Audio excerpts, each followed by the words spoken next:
Hi again, everybody. Bill Phillips here. It is a hump day Wednesday, middle of the week. Here we go.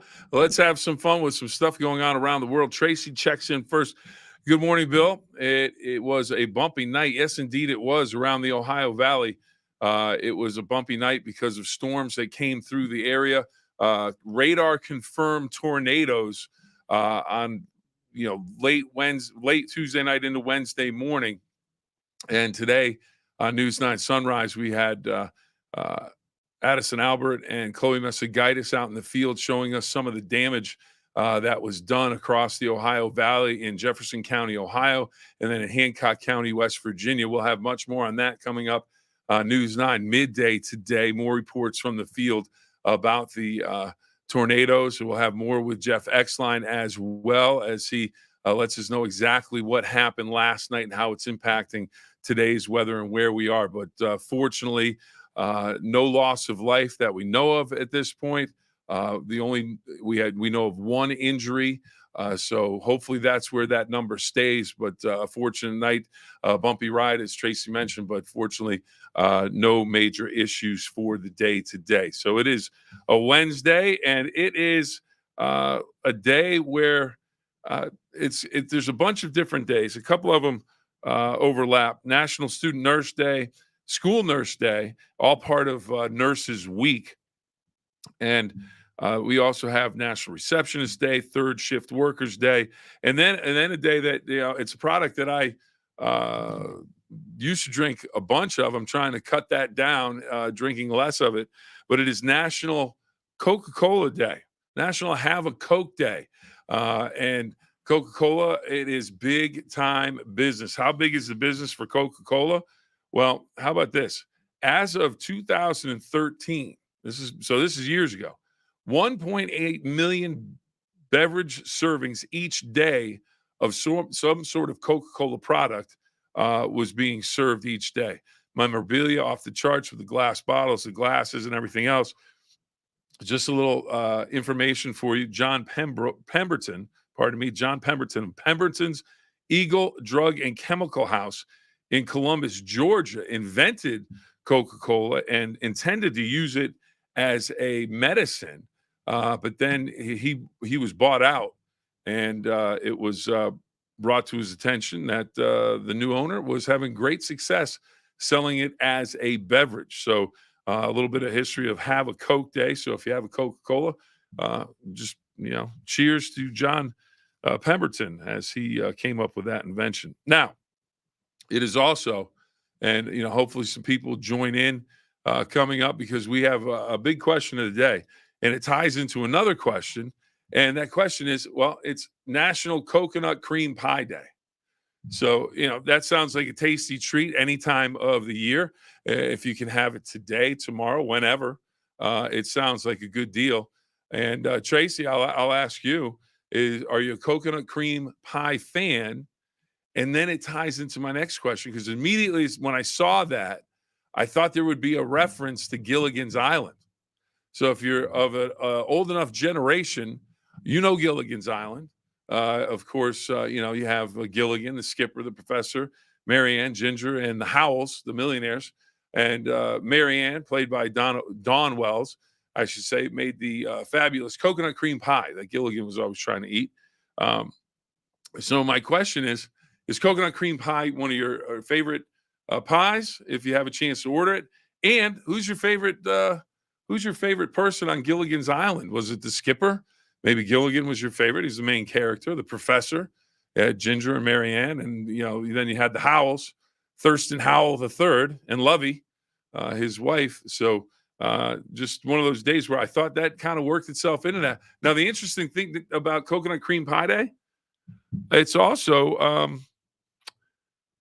the only day in May where there's a pie day. Apparently, every month has at least one day. But this month, only one is coconut cream pie. The next one is June 9th. How do you feel about strawberry rhubarb pie? Man, Marion's Pie Shop, Cape Cod, Massachusetts. I think it was in, I want to say Harwich. And phenomenal. I'd never had it before, tried it, and my life was changed. It was absolutely fantastic.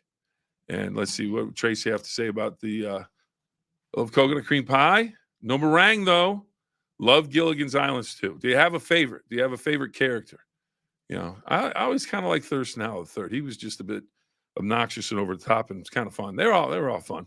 Gilligan's Island, 3-hour tour, a 3-hour tour, much like the 9-minute Phill-Up, which turns into basically a 3-hour tour.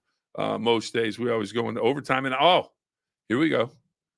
Tracy, I like the skipper. Do not like strawberries or the smell. Okay, fair enough. Skipper was good too. You gotta love the skipper. I had Gilligan. I always just hit Gilligan on the head with his hat. And so that was always something that was of interest. Just get stranded on that island, just couldn't get off of that island. Finally did eventually. Also today, big news here. Who's a concert goer? Now I haven't been in a little while, but what we have here, we've got Francis, lemon meringue pie. Okay. All right. I like it. I like that too. Francis, any thoughts on the Gilligan's Island characters? You have Skipper, Gilligan, you have Mary Ann, Ginger, and the Howells, and the Professor, Thurston Howell III, and Lovey. Karen, good morning. Good morning. Welcome. Any thoughts on coconut cream pie day today? Is that something that you can get behind, Karen? And then I tied it right into Gilligan's Island because you always heard about the coconut cream pie that Mary Ann used to make, and Gilligan would always try and get a piece of that. So don't know if you're into the coconut cream pie or Gilligan. Lisa, hello. How's everybody? Hello, Lisa. We're talking about coconut cream pies and Gilligan's Island favorite characters. So if you want to share, do you like coconut cream pie or do you have a favorite pie? All right. And now the thing that I wanted to talk about was I just got really fired up during the show this morning, News 9 Sunrise. And here's what I got fired up about. Politicians. Now, I don't care if you're Republican, Democrat, Independent, whatever. Doesn't matter to me. So I just want to say that. For this story, it does not matter the party. So don't, tie that in. This is just something that politicians, if they worked together a little bit more, things would probably work out a little bit better for everybody. So we got to come together. Well, this is where I have a problem. Concerts, Taylor Swift. Everybody was upset about not being able to get tickets. The queues froze.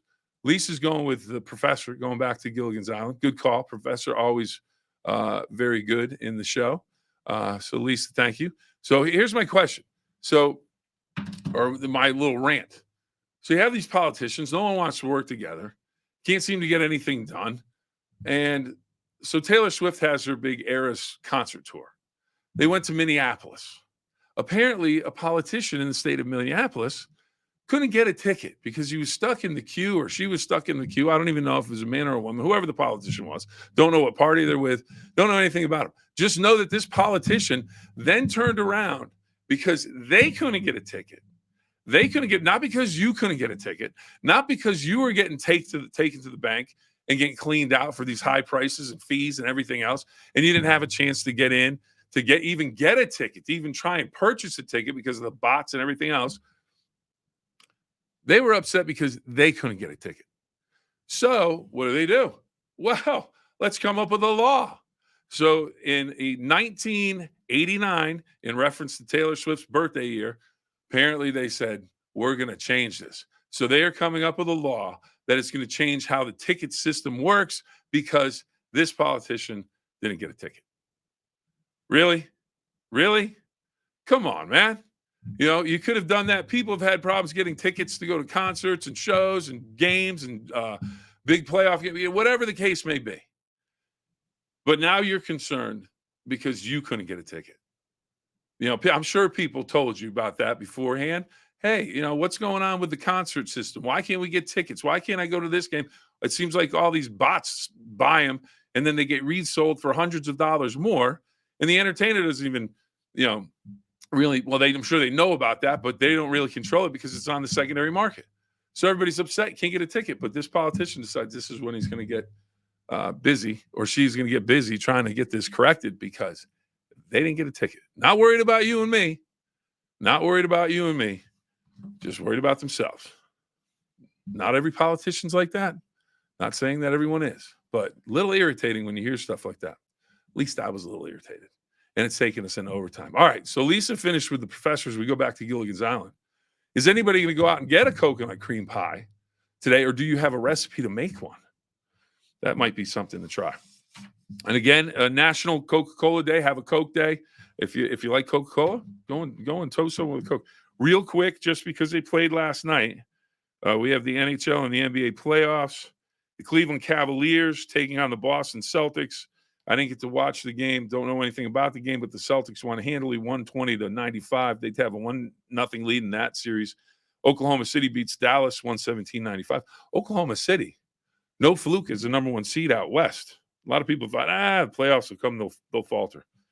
And then last night, double overtime game. Rangers and Hurricanes, Carolina and the New York Rangers in the world's most famous arena, Madison Square Garden.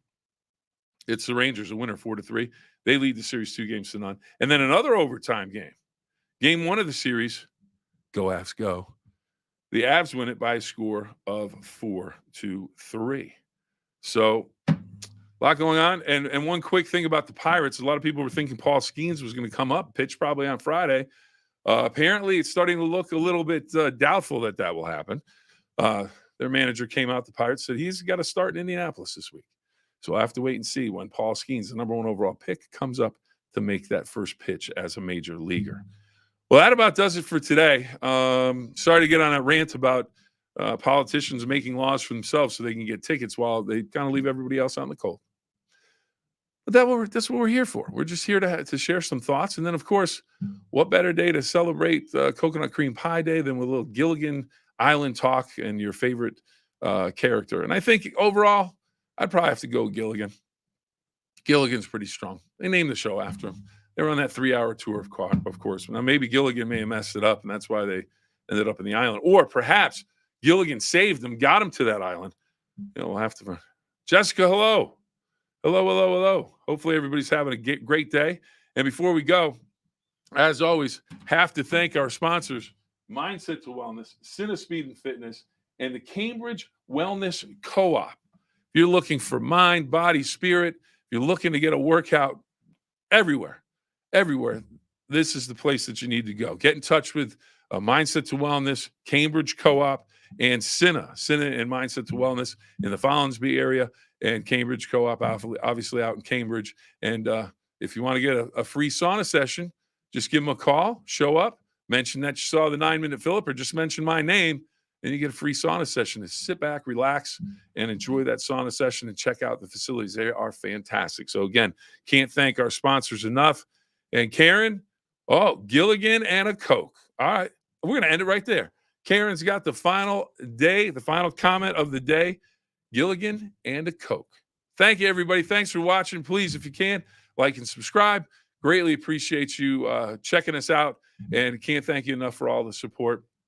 Hopefully we'll see you again tomorrow. And again, 2 rules: have fun and always try your best. Have a great day, everybody.